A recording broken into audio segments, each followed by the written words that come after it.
over Alex Macho Barbosa, another sensational show tonight at 2300. Alex, this is your first show, man. My first show here in Pennsylvania. Fourth overall, yeah. We've done 3 in Jersey, 1 here. I love it, man. I'm getting good. I'm figuring out this boxing promoting thing. And it was a great show, man. Thank you so much. I appreciate it. You went international because you had Phil from Ireland? Yeah. Coal Island, Ireland, Northern Okay. Ireland. And his name is Fearless Fergal. McCrory. Yes. Fearless Fergal McCrory. 14-0 now. Oh my God, he's a great body puncher. Hey, his last 2, he's been with us, so we're looking forward to moving him just slowly but surely. There's a way to do this, and it's not just a random. I'm gonna throw you in here with this person, throw you in there with that person. The thing about boxing is you have to gradually build the fighter to take lessons from each fighter, so that they can actually make it to the world stage and not look shell-shocked. Okay. In my humble opinion, the biggest problem with boxing is that you can buy a whole bunch of wins. Right. And then you buy wins and now you're knocking guys out left and right. And then you fight a guy with a 500 record and you get stopped and they're trying to figure out what happened. Was it a bad day? No, you're 10-0 and you've just been beating cans. You have to gradually improve the level of opposition in order to actually do something. It was really a good fight. How were you able to get a fighter to come all the way from Ireland to fight here in Philadelphia? He reached out to me. He reached out to me before the last show, when we had Sancerito in the main event. Right. And he was the co-feature. He fought a Brazilian and stopped him in 90 seconds. Yeah. And it was a tough Brazilian, but he stopped him in 90 seconds. And that was the introduction. Then we decided we were going to do it again here. Right. And he gets a 3rd round stoppage. So he's a great body puncher. I think so. I think he's got a good team. His trainer Colin Morgan's a good guy, good team. He works hard. The guy works hard, like really, really hard. He sacrifices a lot. He leaves his family for 6-7 weeks at a time. Comes to New York, trains. He's a tough kid. I like him. I like him a lot. And tonight you also had Juju. Yeah. The villain. One the villain. I call him Juju. I think Juju could be a megastar. Yes. I think the kid's got all the goods. He obviously has the amateur pedigree. But tonight he was in there with Tony Johnson. Tony Johnson was not there to just lay down. He was coming to fight. He was trying to use his range, use his length and his reach. In the 4th round he got caught. You get caught with a guy who knows how to punch. That could be it. So, but that being said, that's a perfect example of how to slowly but surely match up fighters to help them get to the next level. Like Johnson didn't just come in, lay down, and call it. He was very awkward, and he was throwing a lot of hard punches. But I got to give it to Deville. I mean, that left hook was working overtime. Over and over and over. My old man would tell me all the time, if it ain't broke, don't fix it. Especially in boxing, you can do something over and over and it works eventually. That'll be it. And I think that's really what happened. He got hit a couple of times with it. Over the course of the fight, that was it. And I got to go down my card, man, just to make sure I don't miss anyone. But my man, Alan Octo. I've seen Alan helping out again with the show. Alan was in a fight tonight. And I'm sitting there and I'm looking at the fight. Him and James Leach. Everybody just go in, not anything real significant. Yeah. And it was a close fight because Alan was jabbing to the body. And then out of nowhere, Alan launches a Tommy Moon right in. Yeah, it was ends the show. It was like a slip. He pulled counter, but it was short and sweet and beautiful. And Jamar just wasn't. It's one of those shots that honestly catches. If it catches you, it's probably good fighter will go down with something like that. So that didn't. It was a beautiful counter. And I'm sure that when they watch the replay of it, it was a instantaneous. That's training. That 1,000% was training and sparring. That was subconscious proficiency. But how do you hit a man? He doesn't go down backwards, but he falls forward and he's crying on his knees. It's a great punch. Great punch right on the button right here. And Chin can do funny things when hit the right way. At 3 minutes, the the timekeeper, Alice, the Go Brady, said 10 seconds. And out of nowhere, that was like cute. Sweet. He landed that shot, man. It was Beautiful. eerie. Yeah, that's a beautiful moment. It was beautiful. Yeah, I mean, and not for nothing, I didn't expect it. I didn't expect that kind of boxing from a guy who primarily does MMA, but I've always told Alan, bro, you can box. Yes. You can box, and this is where, you know, had he listened to me 4 or 5 years ago, this might be a totally different conversation. then you had a heavyweight, Michael Cook. Yes. He came out with no socks on, black shoes, black trunks, like I'm Mike Tyson, and went to work in the first round. Huge fan base. Well, we're talking about Daniel Bean. He fought Michael Cook. Michael Cook. Daniel Bean. Daniel Bean. Okay, it's on the wrong side. It's all good, bro. Daniel Bean. Daniel Bean has been trying to fight, turn pro 3 shows in a row. His opponent no-showed the first weigh-in, called us and no-showed the second weigh-in. And so, you know, he didn't fight twice. And I was beyond compelled to make sure that he fought. His original opponent pulled out Monday, I think we see it. And then we went through 5 different. That was Michael Cook. I had on the wrong side. Yeah, and then Michael Cook stepped up. Shout out to Michael Cook. And shout out to any fighter that gets in that ring. Thank you. Whether they last 1 minute or go the full distance and just get annihilated through the course of the fight. At the end of the day, it takes a certain special kind of person to go in there. And as someone who's done it before, I have nothing but respect and adoration for anybody that gets in there. So, you know, shout out to Michael Cook. Shout out to every fighter that fought tonight. Shout out to the very first fight. Goddamn. We have it down, man. It's the first fight. It's so hard to remember. Schwartzberg. Ryan Schwartzberg. Right. Ryan Schwartzberg. Shout out to Ryan Schwartzberg. That man dealt with he from Florida. Yeah. His airport was closed. Had to reroute to Miami to get here to take the fight. Makes weight. Does his job all within the span of, I want to say 36 hours. You know, guys like that keep boxing going. Guys like that come and fight, just lace up and fight. They don't care about A side, they don't care about B side, they don't care about who's in their corner, they don't care about none of that shit. They're here to fight.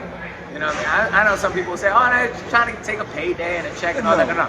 This guy told me straight up that he's using this career to get the experience that he needs in order to actually open up a gym. And I told him, absolutely, hey, I would love to be here, help you out with that, and you know, because I know the business of the gym business and so on and so forth. But I nothing but just respect and adoration for guys like that, because guys like that just fight because they love the game. Like, that's what boxing sometimes is lacking.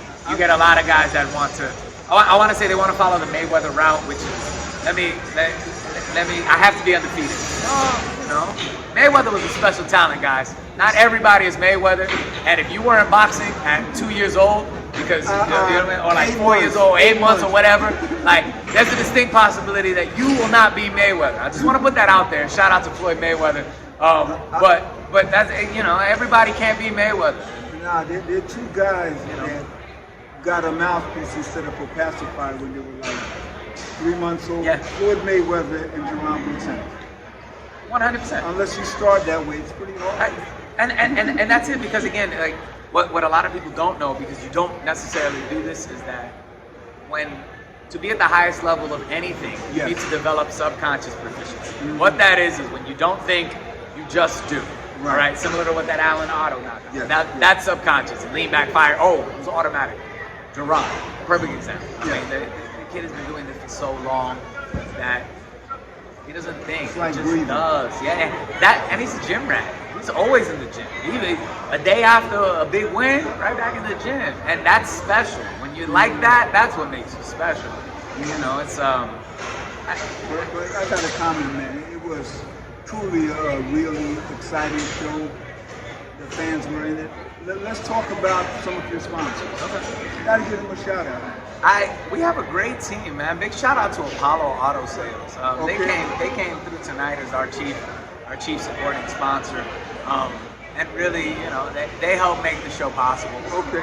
Great people overall. I love having that whole squad over there. Big shout out to that Apollo Auto Sales team. Just great people, We have a handful of sponsors. If you give me a quick second. We're gonna make sure you get them. I gotta make sure I give everybody. My man from the premier boxing glove company. We have shout out to Dukes. That's right. Dukes always holds us down. Dukes is the official glove of R&B promotions. These guys look out like we love having them. We've only used Dukes gloves. What's their official name and location? It's at put up your Dukes _ on Instagram. All right. And I can be an endorser because I bought gloves from them. I have a handful of pairs in my club. They work. Yeah. Shout out to Dukes. For sure. Shout out to Dukes. Ed's Roofing. Another big sponsor of ours that's been with us from the beginning. Like, shout out to Ed's Roofing. That's V.I.P. LLC on Instagram. Okay.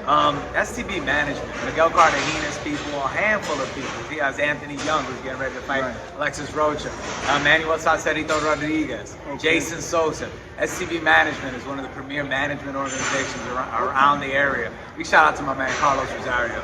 TKO Fitness that's me. I wonder who owns it. TKO Fitness, that's our family. That's our home base. TKO Fitness out of Cherry Hill was the very first thing that helped make this a reality for me. So obviously I love TKO. So check us out, TKO at TKO Cherry Hill on Instagram. Cosmic Aesthetics. Okay. Big shout out to Cosmic Aesthetics. He's been with us now 3 shows. Make sure you follow them on Cosmic, KOSMIK _ aesthetics on Instagram. Golden Nugget Jewelry, another supporter, another sponsor. And that's at Golden Nugget Jewelry on Instagram. And then Time for Fun and More Jumpers. These people have, again, been with us from the beginning, back to the Battleship show, back to the beginning. So, 2300 Arena. I can't say enough about this venue. Big shout out to Q, Quasi. Awesome. You help facilitate, making Soul Day possible. Big shout out to Roger, opening up his doors. And then I have to give the biggest shout out that I can to Joey I. Joey I connected the dots, made it happen. Because everyone knows me as the ring announcer. Right. Everybody thinks I'm just ring announcer. I do that. But now I'm promoting, I'm matchmaking. We're doing a little bit of a lot of things. So Let me say this, man. Professional boxer, ring announcer, gym owner, promoter, and I also believe somewhere along the line, management. Nah. You weren't in the management. Nah, I don't. I advise your fighters. I try to help people out. Advise. Yeah, I don't necessarily. So the only thing left for you to do is be a referee in the country. Yeah, and that probably will never happen because the referee is absolutely the hardest job in boxing. I don't care what anybody says. Referee is first hardest.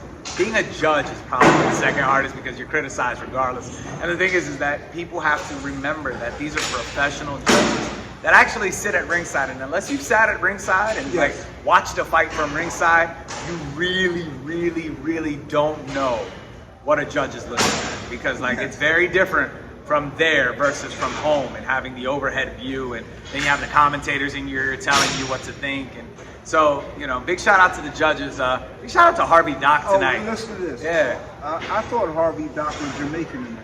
Okay. He worked the entire show. Yeah, the entire show. Harvey did the entire show. And he had no idea. Harvey Doc. Harvey Doc. He had no idea what was going to happen. I said, Harvey, hey, is anyone else here with you? He said, yeah, I think Charles Clark is. Shout out to my man Charles Clark. I hope to see you here at one of these shows. But there was a couple of shows going on in Philly. I think there was a kickboxing show, another show. So Harvey did the entire show. And he killed it. He did a great job. I thought he did a great job. Stopped stop fights as they needed to. He did an excellent job. He always does. He always does. Harvey's a great referee. Former fighter. Yep. Great referee. We got to give a shout out to the timekeeper, Alice Grady. The GOAT Brady. Yeah, Alice is great. The GOAT. We go all the way. We go back to the amateur days before she was doing any pro shows, and now she getting big time with the pro shows. You know what I mean? But hey, she's great. Alice It was wonderful. great, man. It was a great show. I tell people, please keep June Juan Davila on your radar. He's only 19 years old. I mean, they 3-0. yeah, they want to. So far, June has expressed interest in fighting his first show in Atlantic City, May 20th. Manuel Salcerito Rodriguez. He's on the cusp of the world title, fighting for the WBA Feder Latin title on our show May 20th at the Showboat in Atlantic City. The big push will go on there. We'll release some more information about who he's fighting. It's going to be a tough, rugged guy, but again, like I said at the beginning, and I'll keep saying it, there's a way to build, and it doesn't involve fighting guys who are not on your level. Because when you fight guys who aren't on your level, and you fight the world-class caliber guys, and you get shocked, it's because the proper steps weren't taken. And the beautiful thing about, I want to say the beautiful thing about R&B promotions is because I fought, and I've been doing this for now 16 years. I've been involved in some way, shape, or form with boxing. I kind of know what I'm looking at. I know I look like a kid sometimes, and a lot of people think I'm a young boy.